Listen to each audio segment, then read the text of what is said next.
Oi pessoal, aqui é Marcelo Serrano e esse é mais um episódio do podcast Itaú Views. Antes de começar, deixo o convite para você que nos acompanha aqui seguir as outras plataformas que a gente está presente. Além dos podcasts, a gente cria vários conteúdos complementares para o Instagram e todos os conteúdos do Research da nossa área macro ficam disponíveis no canal do Itaú Views no Telegram. Bom, esse é o primeiro episódio que a gente vai comentar um setor da economia juntando a visão aqui do Equity Research com a análise da área de crédito do Itaú BBA. Então a ideia é abordar as perspectivas para o varejo brasileiro, entendendo um pouco a dinâmica dos subsegmentos, falando como o cenário macro tem impactado essas companhias. A gente vai tentar interpretar o que nos dizem os balanços das principais empresas e principalmente olhando para alavancagem, controle de custos e despesas, estrutura de capital, entre outros pontos. No final, a gente sempre deixa aí uma recomendação, um pouco a visão do time aqui sobre quais ações se apresentam como boas oportunidades para o investidor que gosta de acompanhar varejo. Então, para nos ajudar com todos esses temas, a gente conta hoje com as participações do Rodrigo Gastim, que é analista de varejo aqui no Research do Itaú BBA, e do Paulo Ramiro, que é superintendente de crédito no Itaú BBA, acompanha vários setores, entre eles o setor de varejo. Paulo, Gastim, tudo bem? Bem-vindos. Tudo bem, Serrano? Obrigado pela oportunidade. Tudo bem, Marcelo. Obrigado aí. Espero contribuir hoje aí com o papo. Imagina, legal. Vamos estrear esse modelo novo aqui, vamos ver se fica bacana. Acho que vai ficar bem legal essa análise complementar e até para começar e contextualizar os ouvintes sobre o que a gente está fazendo aqui. Eu queria perguntar para vocês dois e pedir para vocês explicarem um pouco como funciona a metodologia de análise quando a gente está no seu site, quando a gente está na análise de crédito, o que tem de semelhante, o que tem de diferente, já que as áreas têm como core aí olhar ali muito detalhadamente balanço de companhias, mas para chegar a finalidades diferentes aí, né? Se eu puder começar então, Serrano, só para depois passar a bola aqui pro Paulo também, mas acho que o ponto principal que a gente tem, eu acho que até a ótica de equity e a ótica de crédito, ela no final do dia elas vão se convergir porque todo mundo olha para a caixa, né? Quando a gente olha um ativo, né, sobre a perspectiva aqui de equities, o ponto mais importante é fazer um valuation da empresa, né? Em outras palavras, quanto essa empresa gera de caixa ao longo de vários anos, né? Traz esse valor presente, e esse teoricamente deveria ser a melhor referência do valor do ativo no atual momento. Então, é claro, né, a gente gasta muito tempo tentando entender dinâmica do setor, da indústria, da empresa, competição, mas no final do dia é como a gente consegue balizar a principal variável, que é quanto de fato essa empresa vai gerar de caixa nos próximos anos. Tá? Então, acho que da perspectiva de equities, né, tem um grande foco nessa metodologia que a gente chama de DCF, né, que é um modelo de fluxo de caixa descontado. E aí, obviamente, o dia a dia é a intensidade grande de, o quanto que uma decisão do player A ou da empresa B impacta essa geração de caixa e, consequentemente, o valuation da empresa. Então, acho que, do ponto de vista de equities, caixa é o nome do jogo. Perfeito. Acho que no crédito, muito parecido. Enfim, naturalmente, a gente até olha para valuation, só que em casos muito específicos, né? Quando a gente está falando, eventualmente, de casos mais estressados de crédito, aí eu acho que valuation passa a ser um componente mais relevante. No geral, assim, com a dificuldade aqui da gente olhar não só um único produto, mas uma gama de produtos que eu posso falar mais para frente, mas, no geral, a gente olha muito para a capacidade de geração de caixa de cada uma das companhias, da liquidez, né? Que elas têm, enfim, da alavancagem, da cobertura de juros. Acho que está muito mais preocupado, talvez, com posição de balanço, né? Você comentou rapidamente sobre, em outras palavras, você comentou de modelo de negócio. O modelo de negócio é um negócio que a gente também dá muito impacto aqui, em especial para alguns setores, por exemplo, o varejo vestuário. Acho que o modelo de negócios é um negócio que a gente acompanha bem de perto, mas enfim, tem uma série de variáveis aqui que a gente dá pesos diferentes em situações distintas. Aí se eu puder talvez só contextualizar, por fim, aqui esse início, aqui no Itaú BBA, então eu falei que a gente olha uma série de produtos, né? Então desde capital de giro simples, de poucos meses, sem garantia para companhias, até operações super estruturadas, instrumentos que muitas vezes se aproximam de instrumentos de equity. E dependendo do tipo de operação que a gente está olhando aqui no Itaú BBA, a gente vai dar mais ou menos impacto para determinados fatores de risco, né? Então, eu acho que talvez uma diferença que a gente olha aqui do que vocês olham é que a gente tem diferentes dimensões dependendo do contexto que a gente estiver falando, tá? Então, acho que é um pouco desse ponto, Marcelo. Perfeito. Gastinho, a gente conversou aqui, acho que faz um pouquinho mais de um mês, tinha passado os resultados do primeiro TRI e as perspectivas para as companhias no geral eram boas, né? Acho que corroboravam para isso um certo otimismo dos investidores que a gente pôde apurar a partir da CEO Conference do BBA, que tinha acabado de acontecer lá em Nova York. Queria aproveitar a oportunidade para atualizar um pouco o view para essas companhias, considerando aí o discurso das empresas aí no segundo TRI também.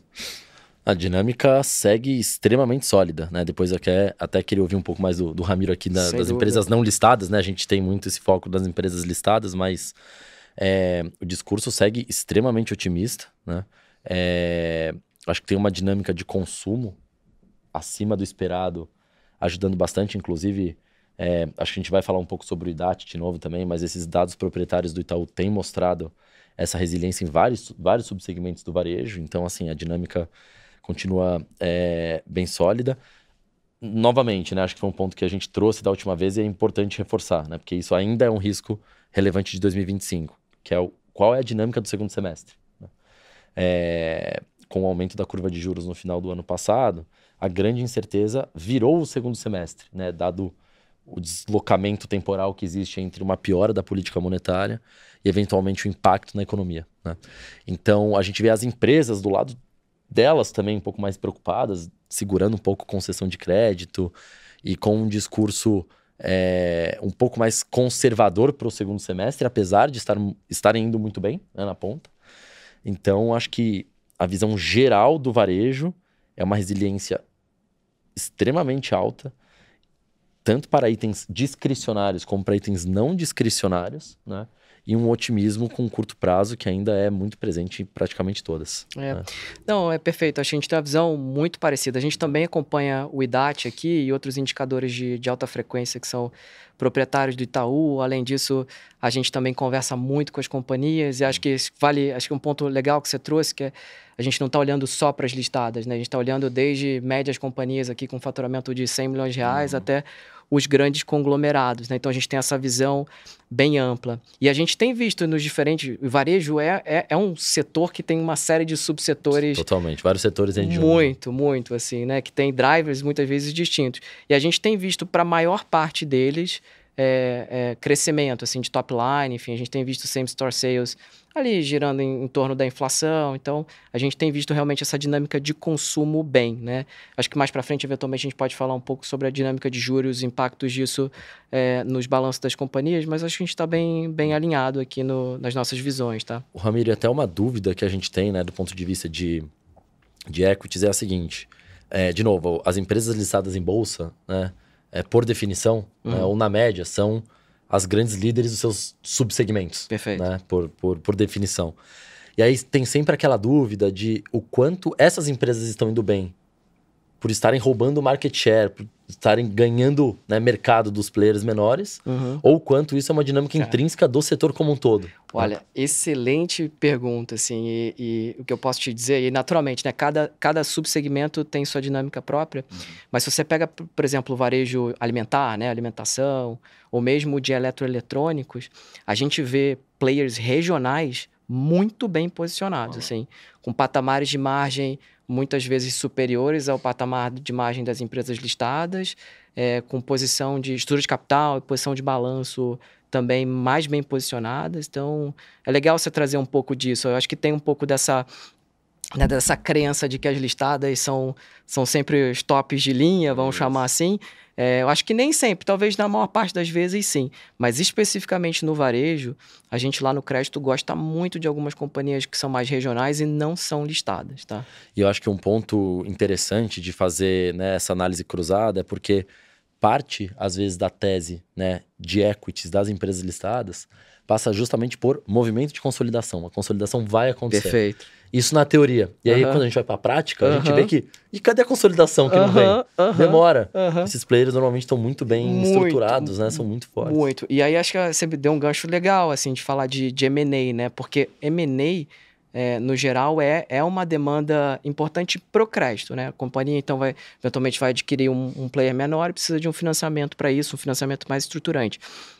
A gente até tem acompanhado no ano passado e nesse ano alguns M&As, mas acho que em patamares muito menores, né? Então sempre fica um pouco essa expectativa de, poxa, será que um player grande vai consolidar um player regional e tal? Isso não tem acontecido com tanta frequência. Podem ter várias explicações aqui, o momento macro, podem ter, eventualmente, o fato desses players regionais, por exemplo, terem uma rentabilidade muito forte e os acionistas não veem sentido em fazer parte de uma plataforma maior. Então, isso a gente vê isso muito acontecendo, mas eu acho que, pensando na nossa dinâmica, realmente 24 e 25 foram anos de M&A um pouquinho mais fracos para o setor, tá? Mas tem muita gente boa aí que o mercado eventualmente não tá vendo por não estar lá na bolsa. Varejo alimentar tinha uma estrada de consolidação gigante, acho que se encaixa bem no que vocês estão falando aqui, né? E continuando, você comentou sobre juros, Paulo, a gente está com uma taxa de juros em 15% ao ano, maior patamar aí em quase 20 anos. A gente estava até falando antes de começar a gravação o quanto o segmento de varejo é dependente de crédito, é ligado a essa dinâmica de crédito. Como que essa Selic tem afetado o custo financeiro e a alavancagem das companhias? Acho que desde 2006, né, que não tem patamar de juros acima de 15%, e mais que isso, né, você pega... CDI médio de 2024 foi na casa do 10,90. Esse ano aqui nossa continha no crédito talvez em torno de 14,40, 14,5, não sei a continha que vocês estão fazendo lá no Research. Então você vê, cara, um crescimento de 3, 4% de custo financeiro. Pega uma companhia que tem 10 bi de dívida, né? Então, estão falando aí de 300, 400 milhões a mais de despesa financeira. Isso pode eventualmente ser o fiel da balança da companhia gerar ou não gerar caixa no ano de 2025. De uma forma geral, e aí eu estou falando bem geral, porque o varejo, enfim, é muito, muito disperso, muito diverso, as companhias elas fizeram um trabalho de estrutura de capital e de gestão de liquidez importante nos últimos 2 anos. Então, elas estão entrando agora em 2025 nesse patamar de juros mais elevado com uma posição de balanço um pouco mais confortável, tá? Então, a gente deve ver, sim, pioras de métricas de crédito por conta desse juro mais alto? Devemos ver piora, eventualmente downgrades devem acontecer. Mas longe de ter um cenário setorialmente, vamos falar assim, de RJs generalizadas, de ter um problema de crédito mais acentuado, pensando aí num juros nesse patamar 25, 26. Claro, se a gente começar a pensar num cenário macro, onde a gente não vê esse juro caindo mais no longo prazo, aí naturalmente você vai somando componentes de risco e aí eventualmente o diagnóstico muda um pouco, tá? Então, acho que talvez para tranquilizar o investidor, eu não vejo particularmente uma quebradeira, vamos falar assim, no setor. Naturalmente, existem companhias que têm posição de balanço mais frágil. Acho importante o investidor observar bem como é que são os compromissos de curto prazo daquelas companhias de curto e médio prazo, para observar, enfim, se ela vai ter capacidade eventualmente de rolar a dívida se necessário ou não, tá? Acho que um gancho puxando só para equities aqui, porque... Interessante, né? Essa é uma diferença relevante. Quando a gente olha do ponto de vista, né, de equities, é claro que a visão, como eu falei, do cash flow é relevante, mas no dia a dia é muito importante a tal da revisão de lucro, para cima ou para baixo. Certo. Inclusive, Serrano, acho que num dos episódios que a gente fez aqui há algum tempo atrás, a gente falou justamente sobre o tema da alavancagem, né? Era um cenário de curva mudando e como essa alavancagem, né, poderia pegar as empresas mais alavancadas.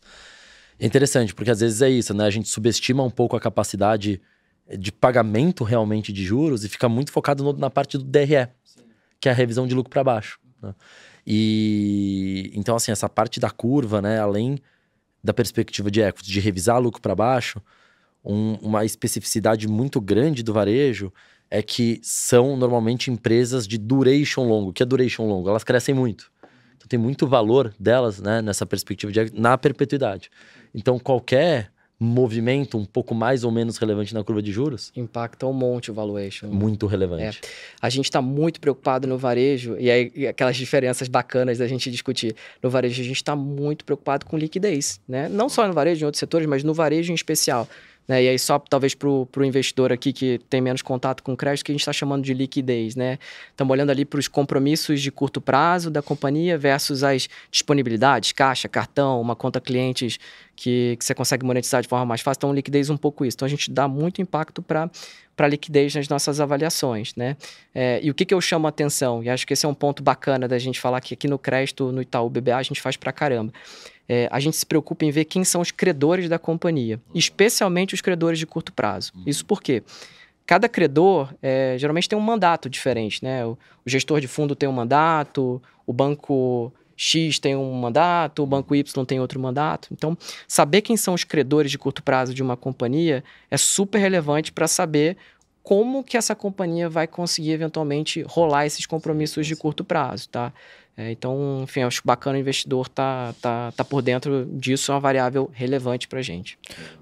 Boa, e assim, o investidor sempre tenta antecipar movimentos, né, Gastinho? Apesar da gente estar com esse patamar de juros, há a sensação de uma estabilização, de um fim de ciclo de alta e em algum momento a gente pode começar a ver cortes, né? O Gever comentou um pouco como a bolsa costuma andar a partir do momento que a gente inicia esses cortes. Se a gente olhar para o varejo, o investidor está mais ainda com um certo ceticismo, preocupado com o impacto desses juros altos, ou já começa um movimento de se posicionar antecipando esse movimento e uma visão mais construtiva aí para economia doméstica, empresas mais sensíveis a juros? Nossa, Serrano, assim, a minha percepção é que isso vai e volta todos os dias, tá? Tem uma volatilidade muito grande nesse humor do mercado, né? A gente vê que a volatilidade dos papéis, inclusive, tem sido extremamente alta por conta disso. Eu acho que é o seguinte, a percepção geral, né, do investidor no começo do ano era uma combinação ruim, porque era uma combinação de juro ainda muito alto com uma desaceleração econômica muito relevante por vir. Essa desaceleração econômica ainda não veio, então isso trouxe mais confiança para o investidor. Em outras palavras, com o micro vindo, né, assim, a gestão das empresas para capturar esse movimento de consumo que ainda tá bom, trouxe mais confiança e abafou um pouco, né, esse receio com a curva, até porque já é uma curva que está alta há algum tempo, né? Então acho que nas estimativas médias a gente já começa a ver essas revisões já aconteceram, né? E a grande verdade, assim, Serrano, é que na minha percepção, aí depois o Ramiro pode até falar um pouco da visão do empreendedor, né? Mas na visão do investidor é que o ser humano é otimista por definição, né? Então eu acho que muitos anos de bear market, muitos anos de, enfim, de revisão de números para baixo, no primeiro momento em que você vê, né, uma dinâmica de alguma potencial inflexão, mesmo que o cenário seja extremamente incerto ainda, né, que, de novo, é um cenário que depende muito de eleição, a gente está um ano e pouco da eleição, então isso é relevante. Eu diria que, assim, no fim do dia, se a gente começa a ter algumas evidências empíricas mais otimistas, que é o que tem acontecido, na média o pessoal pega e extrapola. O que pode até ser perigoso, mas isso é uma discussão para alguns meses. Sim. Mas na média eu vejo hoje o pessoal atento, obviamente, à curva de juros, mas já aprendendo a conviver mais com essa curva de juros mais alta e focando mais no micro das empresas, na execução das empresas, que, de novo, tem surpreendido. Bacana, é legal você também me dar esse gancho. Nas conversas que eu tenho com os empreendedores, especialmente das médias companhias, ou mesmo das grandes, que é quem, né, toma a decisão. Quem toma a decisão, a gente tem visto assim, eles segurando o investimento. E aí não é só no varejo, acho que em diversos setores, esse juro inibe, a incerteza do que vem pela frente inibe investimento. Até as listadas também, acho que fizeram isso, Gastinho, se quiser me corrigir se eu estiver falando besteira, mas no varejo de alimentação também teve uma revisão de CAPEX em algumas companhias importantes. Né? E aí, por N fatores, não só juros, né? Mas a gente viu um pouco isso de uma forma mais geral nas companhias, o empreendedor não tão disposto assim a fazer grandes investimentos, muito seletivo. todo mundo ainda eventualmente abrindo lojas em patamares menores, mas seletivo na localização. É o que eu comentei do M&A, por exemplo. Acontece M&A, mas muito seletivo no M&A. Então, acho que talvez esse otimismo do investidor que você traz, nas conversas com os empresários, eu ainda não estou vendo. Pode ser que na frente a gente comece... um pouco mais receosas, sem né? dúvida, Tá sem dúvida. Esse era até um link que eu ia puxar aqui, né? Se, pelo que você está vendo, apetite de crédito tem ido mais para CAPEX, investimentos, ou tem ido para melhorar a estrutura de capital, tem ido para, enfim, esse é um ponto desalavancar? muito bacana, acho que também para trazer um pouco a visão de dentro de casa, assim, para o investidor. A gente, no ano passado, e aí eu tenho que falar um pouco do apetite, eu vou ter que olhar para 2024. No ano de 2024 foi um ano muito positivo, que a gente chama para renda fixa, né? As empresas anteciparam muito, os fundos de renda fixa estavam muito líquidos, as empresas, de uma forma geral, não só no varejo, em outros setores, anteciparam captação e alongaram muito os passivos, né? E, aliás, isso foi muito benéfico para o momento que a gente entrou. E aí, por conta disso, nesse ano, o que a gente tem visto de demanda, tá? A gente tem visto muita operação de giro. Então, tem as operações de dia a dia de risco sacado, por exemplo, que é um tipo de operação muito comum no varejo, cartas de crédito, eventualmente um derivativo ou outro. Essas operações a gente tem visto mais um girinho mais curto. Operações mais longas e estruturais, elas têm sido mais pontuais, tá? Isso no ponto de vista da demanda das companhias, tá? No apetite de crédito, a gente aqui dentro do Crédito Itaú BBA, a gente gosta muito dos diferentes subsetores do varejo e temos apetite para fazer operações. Nem sempre você consegue casar a fome com a vontade de comer, né? Então, a gente tem que ficar um pouco equilibrando isso, tá? Mas se você pega, por exemplo, o mercado de debêntures, né? O mercado secundário de debêntures como referência, você pega os diferentes spreads, né, as taxas das emissões no mercado secundário, nos diferentes setores do varejo, a gente vê patamares baixos assim, de spread, o que mostra que o investidor também tem demanda e apetite por esses papéis.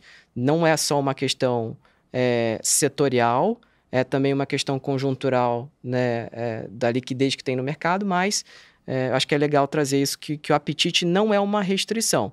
Isso não significa que a gente não é seletivo em alguns nomes. A gente, mais uma vez, a gente falou como é que a gente analisa as companhias e tal, dependendo do tamanho da alavancagem, estrutura de capital, capacidade de geração de caixa, a gente naturalmente vai ter um apetite mais seleto, né?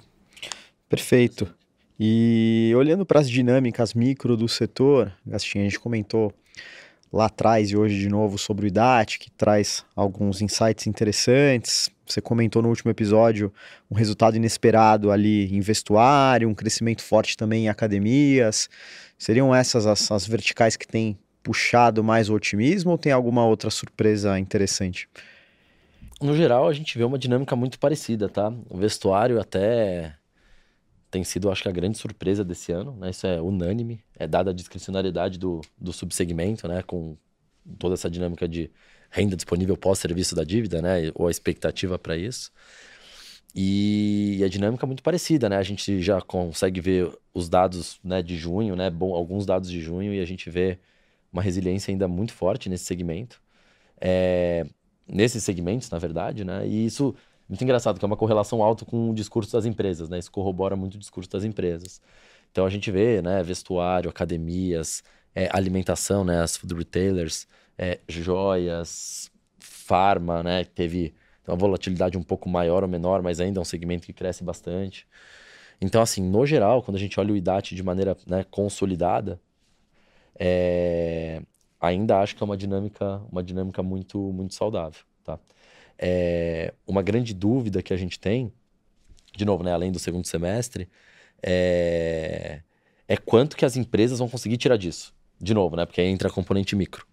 E até agora, né, acho que todas as revisões de lucro que a gente fez e tem feito, né, mirando para o segundo trimestre, olhando para o IDAT, na média tem sido para cima, né, isso que traz um pouco da confiança que eu mencionei. Mas, de novo, acho que sempre tem que manter o pé no chão ali, especialmente... Eu acho que concluir esse raciocínio se a gente passa desse segundo semestre de maneira um pouco mais leve, sem nenhuma grande desaceleração, sem nenhum grande trauma de atividade, a minha percepção, né, é que o setor de varejo, outra pernada relevante, assim, que você dá uma derriscada muito, muito grande nesse tema. Legal, acho que para a gente encaminhar para o final, então, Gastin, pegando esse teu gancho otimista, o investidor que gosta de olhar varejo, o que ele deve ficar atento? Imagino que Meli ainda seja um dos nomes que você gosta, porque você gosta há bastante tempo, mas eu queria te pedir para comentar em profundidade alguma outra tese, talvez mais linkada com esses subsegmentos que a gente comentou, e que também se apresenta aí como uma oportunidade interessante para o investidor. Legal. Serrano, só antes de fazer esse comentário, eu só queria puxar um último tema aqui com o Ramiro, por curiosidade mesmo, porque uma discussão que a gente sempre tem com os investidores é como olhar a alavancagem, como olhar a geração de caixa, o que coloca na conta, o que tira na conta, cada um tem uma conta própria. Essa que é a grande verdade. Eu lembro, inclusive, tem uma empresa, uma varejista, que a geração de caixa é extremamente relevante. Para todo mundo é relevante, mas para essa em específico é mais relevante. E eu lembro que a gente ficou 1 hora e meia discutindo, eu e o time lá, a melhor maneira de olhar a conta, né? Eu consigo chegar em 5 cash flows diferentes. E a dúvida aqui, Ramiro, é a seguinte: quando vocês olham, né? Você mencionou caixas, disponibilidades, a geração de caixa em si, quais são, assim, os ajustes principais, né? Ou as nuances principais que vocês tentam pegar para olhar uma ótica mais real? Ô Marcelo, só nota aí que o Gastin tá querendo me botar no fogo, viu? Não, essa assim, é sempre uma... tô brincando, brincadeiras à parte. Essa eu acho que é uma curiosidade muito comum, tá? E a gente tem esse tipo de discussão há anos já, de forma consistente, com os diferentes CFOs das companhias, com os CEOs, acionistas, enfim, até com investidores eventualmente a gente tem, tá? A gente tem uma visão, talvez uma forma de olhar muito particular, acho que não tem forma certa ou errada, acho que cada investidor faz o approach que acha mais razoável. A gente é bem mais criterioso, por exemplo, quando a gente vai construir o que a gente chama de dívida bancária. Tá? Então, além da dívida bancária clássica, que todo mundo considera, risco sacado, por exemplo, já foi um tema polêmico no passado, hoje em dia não é mais, esse é um que a gente bota a conta para dentro. Cota, esse aqui é o mais polêmico de todos, FDIC, tá? Cota sênior de FDIC. Acho que naturalmente tem FDICs e FDICs, tem que entender se o FDIC tem retenção substancial de risco ou não, se tem revolvência os créditos, se tem retrocessão, tem um monte de aspectos que tem que olhar em cada um dos FDICs. Mas, no geral, cota sênior de FDIC a gente bota para dentro da alavancagem. Antecipação de recebíveis. Antecipação de recebíveis, vou chegar lá na antecipação de cartão, já chego na classificação que a gente faz. Mas a gente bota para dentro parcelamento tributário, acho que é relevante, seller finance, né, financiamento de aquisição, direto com o vendedor, a gente bota para dentro. E aí o que a gente faz? Aí pensando, a gente não gosta muito de ficar dando muita bola assim para dívida líquida EBITDA, e eu sei que no mercado de crédito a turma adora. Não é que a gente não olha, a gente olha até para uma questão de ordenamento, é uma das variáveis que a gente avalia, mas a gente acha que no varejo eventualmente ela é um pouco mais soft, assim, tá? Mas, ainda assim, no dívida líquida EBITDA, uma coisa que a gente costuma fazer para ajustes internos, se tem uma varejista que faz uso de desconto de cartão de crédito de forma recorrente, ou seja, é uma necessidade de funding aquilo para a companhia, ou seja, é uma necessidade de capital de giro que ela tem, a gente muitas vezes pega esse custo de antecipação dos cartões e aplica isso nas nossas métricas de alavancagem, tá? Então, isso é super importante para o investidor ter no radar também. Então, é muito comum, eventualmente, no universo das listadas, as companhias se verem de uma forma e a gente vê de outra. E aí, só fazendo um último ponto, que eu acho que eventualmente talvez o investidor mais próximo do crédito se pergunte sobre isso,